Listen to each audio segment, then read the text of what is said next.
सभी को नमस्कार। मैं सुखदेव स्वागत करता हूं आप सभी का आपके अपने चैनल पर। और आज 8वां दिन हो चुका है। क्या कार्रवाई हुई है, प्रशासन ने क्या जवाब दिए हैं। कल नए एसपी साहब भी हिसार के अंदर नवनियुक्त हुए हैं। यमुनानगर से उनको हिसार भेजा गया है। हो सकता है कि इस केस को लेकर के बड़े बड़े फेरबदल किए गए हैं। उन्हीं फेरबदल में से एक फेरबदल हो जो एसपी साहब का तबादला यहाँ पर हुआ है। सामाजिक कार्यकर्ता कुलदीप बुग्गल जी साथ में हैं।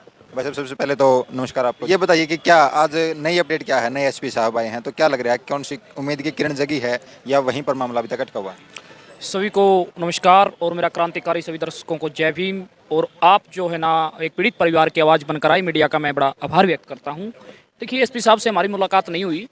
कल हमने जो है ना एडीजीपी के कार्यालय के आगे हरियाणा के मुख्यमंत्री मनोहर लाल खट्टर का पुतला फूकने का काम किया था। उसके बाद में एडीजीपी ने सीआईडी के माध्यम से बुलाया कि पीड़ित परिवार के एक शिष्टमंडल के साथ मैं मीटिंग करना चाहता हूं। तो शिष्टमंडल के लोग हम गए और एडीजीपी से मुलाकात हुई। 1 घंटे से ज़्यादा मीटिंग चली। तो एडीजीपी ने इसमें है ना एएसआईटी गठन करने का आदेश दिया कल। जो हिसार के अंदर एडिशनल एसपी हैं कुलदीप, उनके नेतृत्व में, और अन्य कुछ लोग और उसमें शामिल कर रहे हैं। जयपाल और बरवाड़ा एसएचओ और एक महिला उसमें शामिल की है। तो उसको लेकर जो है ना आदेश जारी हो गए हैं।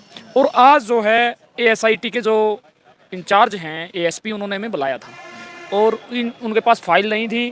तो उन्होंने इसके तथ्य जानना चाहा कि क्या क्या इसमें है अभी तक पूरी। तो जो फर्स्ट से लेकर आज लास्ट तक 29 तारीख तक जब ये घटना हुई, उनकी सारी जो चीज़ें हैं ना ब्रीफ की हमने एसपी साहब को बताया कि ये ऑडियो रिकॉर्डिंग है, ये इलेक्ट्रॉनिक एविडेंस है, ये चैटिंग है, इतने लोग शामिल हो सकते हैं।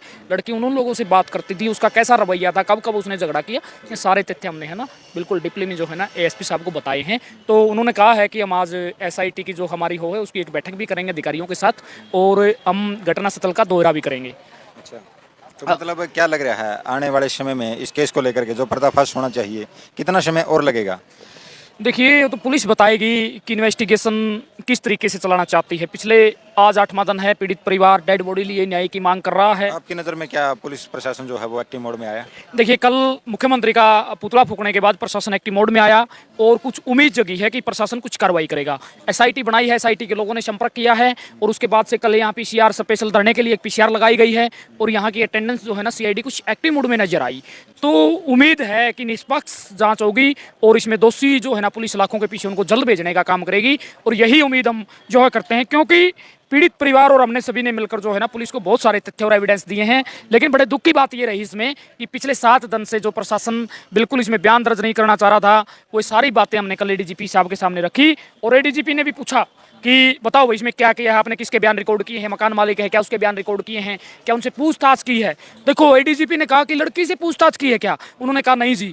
मतलब पुलिस ने उसको बगैर पूछताछ करे इतना आरोप एफआईआर दर्ज होने के बाद उसको जाने कैसे दिया, ये एक बड़ा सवाल प्रशासन के ऊपर था। प्रशासन के ऊपर काफी बड़े सवाल हम स्टार्टिंग से ही दिखाते आ रहे हैं कि प्रशासन के ऊपर कितने निंदनीय सवाल उठाए जा रहे हैं परिवार के द्वारा, समाज के द्वारा। और आधा काम भाई साहब कह रहे हैं कि पुलिस का जो काम है सबूत इकट्ठे करना, वो सबूत भी इकट्ठे करके प्रशासन को दे दिए हैं। अब आगे की जो कार्रवाई है वो प्रशासन देखते हैं कि कितना जल्द करने की कोशिश करता है।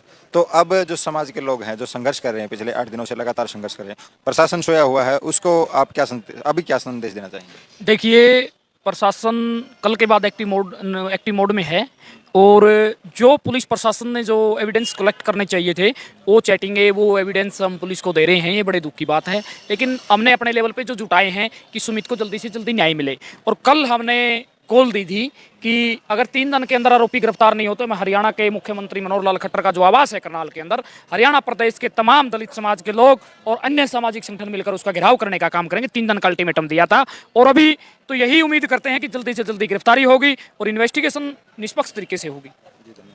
कल की जो तस्वीरें थी, कल की जो चर्चाएं थी, उसमें हमने दिखाया था कि किस तरीके से परिवार के लोगों का ये आह्वान था, समाज के लोगों का आह्वान था कि अगर आज कार्रवाई नहीं होती, 3 दिन का अल्टीमेटम दिया प्रशासन को, अगर कार्रवाई नहीं होती तो चंडीगढ़ पंचकुला जाकर के सीएम आवास का घेराव करने का काम करेंगे।